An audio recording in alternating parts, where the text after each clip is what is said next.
Pues sí, esta investigación, esta historia, porque es algo que en lo personal me marcó desde niña. Es algo que hay en mi ciudad y que me encantaría compartirlo con ustedes. Mi ciudad se caracteriza por albergar muchas leyendas, pero leyendas hardcore, leyendas no suavecitas, sino de que el niño Jesús, no, no, no, leyendas hardcore. Aquí en Guadalajara hay demasiadas casas muy antiguas que datan de allá del Porfiriato, muy, muy, muy antiguas, para qué te voy a mentir. Y pues siempre hay de que este rumor de que en estas casas pues suceden cositas interesantes. Hay varias famosas, sobre todo en el centro de la ciudad.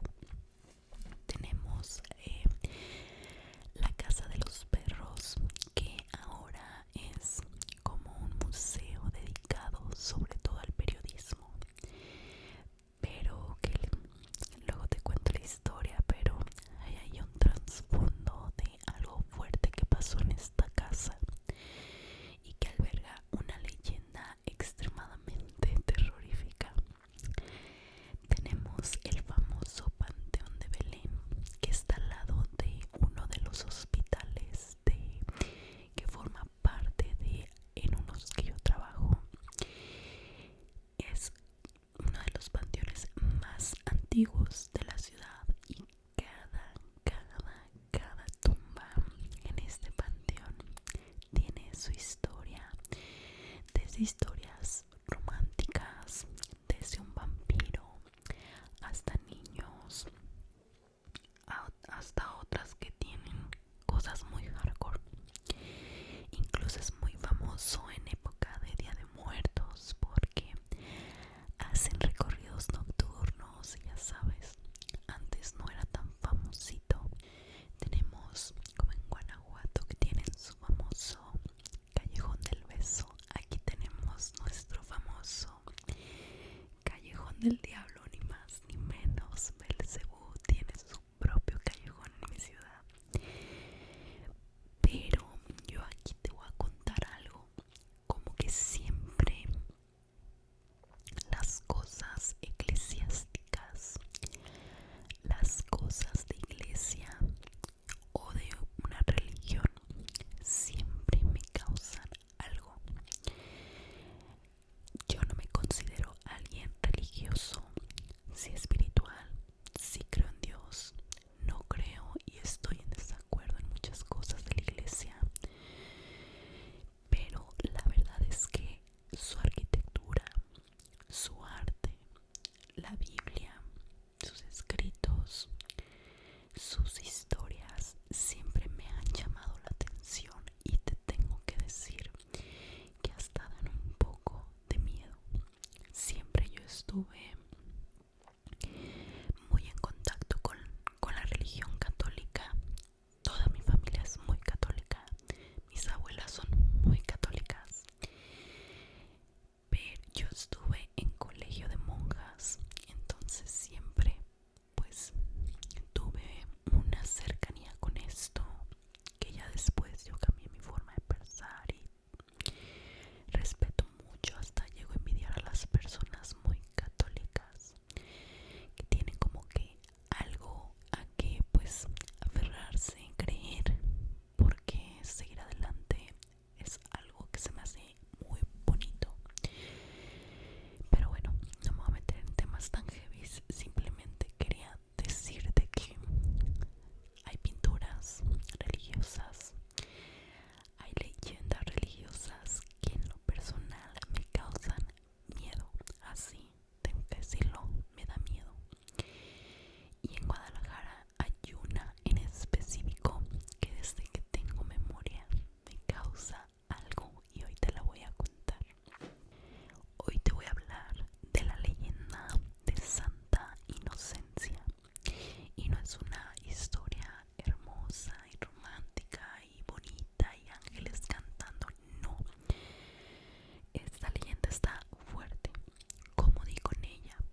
muy cerquita de Guadalajara.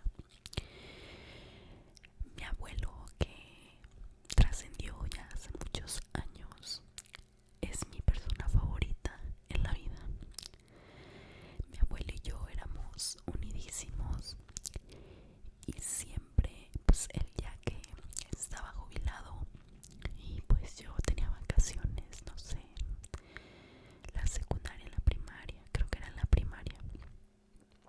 Por alguna razón a mi abuelo le gustaba ir al centro de Guadalajara, en donde se encuentra la Casa de los Perros, en donde se encuentra el Hospicio Cabañas, en donde se encuentran museos que todos albergan historias creepy.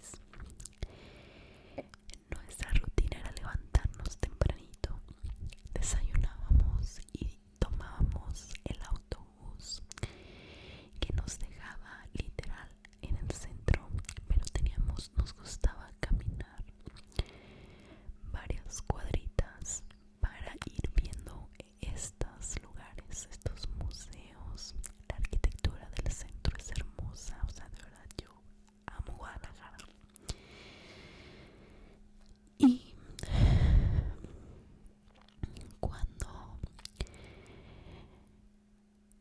ya recorríamos y hacíamos esto, generalmente mi abuelo siempre preparaba la atmósfera, ya sabes. Generalmente entrábamos al Museo de Cera. Todo esto que te estoy contando era en la mañana. Y en el Museo de Cera, al final, había una parte como de miedo. Entrabas a un pasillo y había puertas cerradas. Y tú lo que tenías que hacer es ir abriendo puertas. Y pues te salían monos de cera horribles, ¿no? Y una de esas, pues ya era la salida. Yo siempre estaba cagada de miedo, pero mi abuelo era: no, no, no, tienes que ser valiente. Tú abre la puerta, tú eres la valiente, y así, ¿no? Cuando salíamos de este lugar, obviamente yo cagada y que no quería demostrar que estaba muriendo de miedo. Nuestra última parada siempre era la catedral. Mi abuelo era religioso, entonces siempre íbamos como a dar gracias. La catedral es una iglesia hermosa en Guadalajara, muy icónica, ha sido parte de logos de la ciudad, de placas de los automóviles, y por dentro es hermosa. Y en esta catedral hay muchas cositas que a mí siempre me llamaban la atención, iniciando porque abajo del, no quiero cagarla, pero creo que se llama atrio, de donde está literal el padre oficiando misa, por un lado hacia abajo puedes entrar a las catacumbas y ahí se encuentran padres, obispos, arzobispos, personas muy importantes de la iglesia enterrados, y eso pues a mí me causaba como intriga. O sea, la neta yo no iba tanto por dar gracias, yo iba a ver como esas cosas. Y casi saliendo de la catedral, ya tú volteando hacia la salida, del lado derecho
Esta niña pues crece sin su mamá, pero te digo, el papá cae en adicciones y se volvía muy agresivo.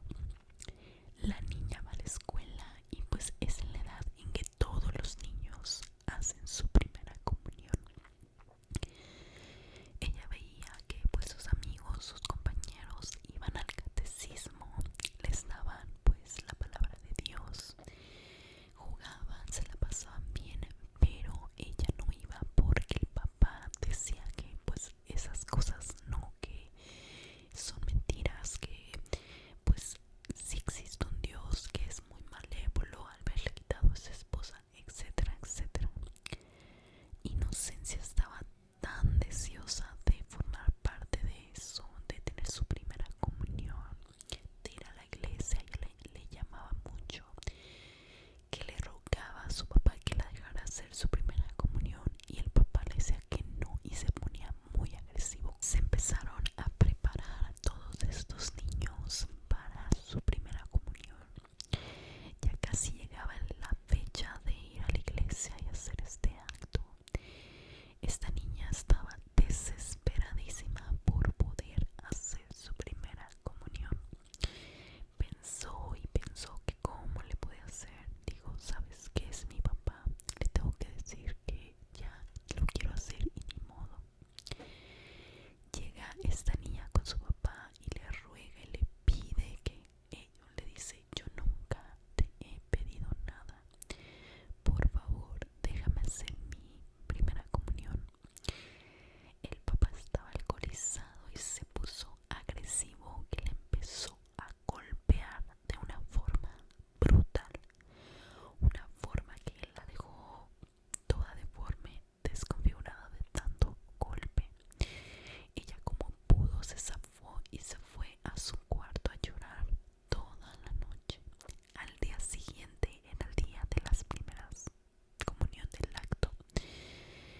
Ella soñó con su mamá que le decía que no había problema, que fuera a hacer su primera comunión.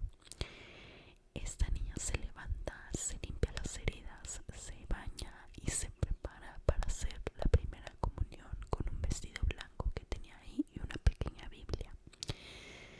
El padre, como estaba tiradísimo, borracho, se fue, Inocencia, a la iglesia con sus compañeros y realiza su primera comunión. Las monjas que acompañaban a los niños vieron a Inocencia con golpes y le preguntaron qué había pasado. Ella se soltó en lágrimas y le platicó a una de las monjas pues lo que su papá le decía y que ella quería recibir a Dios. La monja le dijo, ¿sabes qué? Haz tu primera comunión, es mejor estar del lado del bien que del mal y tu papá lo va a entender. Pues Inocencia